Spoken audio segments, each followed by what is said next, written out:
රත් වූ විට ප්‍රසාරණය වී ඉහළ යන ඉරිගු වර්ගයක් ලෙස පොප්කෝන් හඳුන්වා දෙන්න පුළුවන්.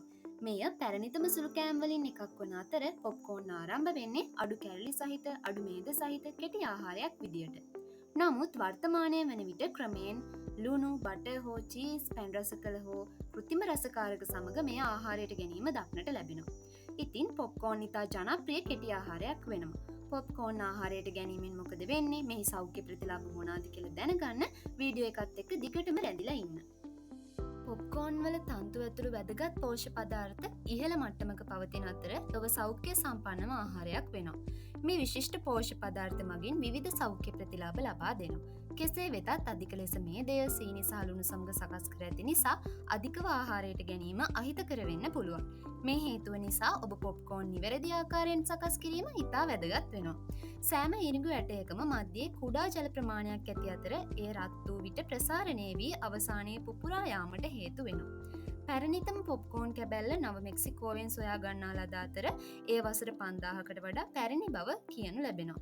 වසර ගණනාවක් පුරා ඒ වඩාත් ජනප්‍රිය වෙමින් පවතිනවා. මෙහි තිබෙන පෝෂක කොටස් ගැන කියනවා නම් vitamin B1, vitamin B3, vitamin B6, iron, magnesium, phosphorus, potassium වගේම සින්, කොපර්, මැංගනීස් වැනි බොහෝ පෝෂක කොටස් මේ පොප්කෝන් තුළ අඩංගු වෙනවා. ඉතින් මෙතරම් පෝෂක කොටස් තිබෙන පොප්කෝන් තුළින් ශරීරයට වෙන්නේ මොනවද කියලා අපි දැන් බලමු. පළවෙනි ප්‍රතිලාභය තමා දියවැඩියාව ඇතිවීමේ අවදානම අඩුවීම. ධාන්‍ය වර්ග මිනිසුන්ට බොහෝ සෞඛ්‍ය ප්‍රතිලාභ ලබා දෙන බව අපි කවුරුත් දන්නා කරුණක්. ධාන්‍ය වර්ග ආහාරයට ගැනීමෙන් ලැබෙන එක් ප්‍රතිලාභයක් වනුයේ දියවැඩියාව ඇතිවීමේ අවදානම අඩු කිරීමයි.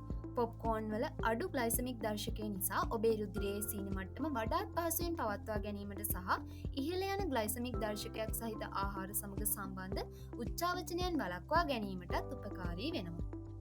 දෙවන ප්‍රතිලාභය ලෙස හෘද රෝග අවදානම අඩුවීම පෙන්වා දෙන්න පුළුවන්. පොප්කෝන් වල බහුලව අඩංගු තන්තු නිසා පොප්කෝන් ආහාරයට ගැනීමෙන් හෘද වාහිනී රෝග මෙන්ම හෘද රෝග අවදානම අඩු කරන බව සොයාගෙන තිබෙනවා. ඔබේ දෛනික තන්තු ප්‍රමාණයට දායක වන කෙටි ආහාරයක් එකතු කර ගැනීමට අවශ්‍ය නම් අනිවාර්යෙන් පොප්කෝන් ඊට වඩාත් සුදුසු වෙනවා. තුන්වන ප්‍රතිලාභය ලෙස අධිරුධිර පීඩනය ඇතිවීමේ අවදානම අඩුවීම පෙන්වා දෙන්න පුළුවන්. දියවැඩියාව සහ හෘද රෝග අවදානම අඩු කිරීමට අමතරව ලුණු හෝ බටර් වැඩිපුර එකතු නොකර පොප්කෝන් ආහාරයට ගැනීමෙන් ඔබේ රුධිර පීඩනය අඩු කිරීමට හෝ අධිරුධිර පීඩනය ඇතිවීමේ අවදානම අඩු කිරීමටත් උපකාරී වෙනවා. හතරවන ප්‍රතිලාභය ලෙස කොලෙස්ටරෝල් මට්ටම පාලනයට සහාය වීම පෙන්වා දෙන්න පුළුවන්. අධික කොලෙස්ටරෝල් මට්ටම හෘදයාබාධ හා ආඝාතයට හේතු විය හැකි ධමනි සිහිල් වීමේ අවදානම වැඩි කරනවා. පොප්කෝන් වැනි ඉහළ තන්තු සහිත ප්‍රතිඔක්සිකාරක බහුල ආහාර අනුභව කිරීමෙන් මෙම ගැටලු වළක්වා ගන්න පුළුවන්.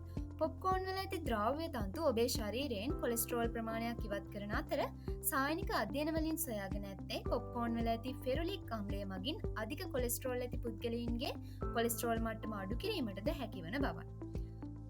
පස්වන ප්‍රතිලාභය ලෙස ශරීරයේ බර කළමනාකරණය කිරීමද පොප්කෝන් වලට කරන්න පුළුවන්.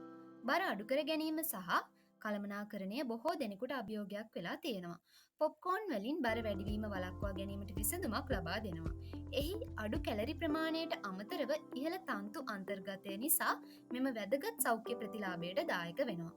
එවන ප්‍රතිලාභය ලෙස මොළයේ සෞඛ්‍ය ආරක්ෂා කිරීමට සහාය වීම පෙන්වා දෙන්න පුළුවන්. සීනි සමග සාදන ලද කෙටි ආහාර වෙනුවට පොප්කෝන් අනුභව කිරීම මොළයේ සෞඛ්‍ය වැඩි දියුණු කිරීම සඳහා පියවරක් ලෙස යොදා ගන්න පුළුවන්. අධ්‍යයන වලින් හෙළිවෙලා තියෙන්නේ පොප්කෝන් වල ඇති ෆෙරුලික් අම්ලය ඇල්සයිමර් රෝගයේ ප්‍රගතිය මන්දගාමී කරන්න පුළුවන් බව.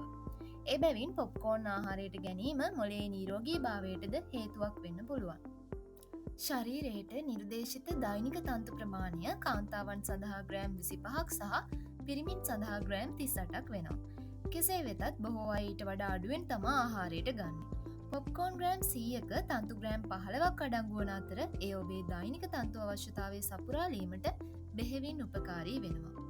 ඒ වගේම මතක තබා ගත යුතු කාරණාවක් තමා තා සරලව පිළියෙල කර ගැනීම. ඔබට අමතර රසයක් අවශ්‍ය නම් කුඩා ප්‍රමාණයේ ලුණු ස්වල්පයක් එක් කරගත්තාට වරදක් නැහැ. නිවසේදීම නිසි අයුරින් පොප්කෝන් පිළියෙල කරගෙන ඔබටත් එහි විශිෂ්ට පෝෂණ ගුණය අත්විඳින්න පුළුවන්. එහෙනම් තවත් මෙවැනි වීඩියෝකින් ඉක්මනින්ම හමුවෙමු. පරිස්සමින් සතුටින් ඉන්න.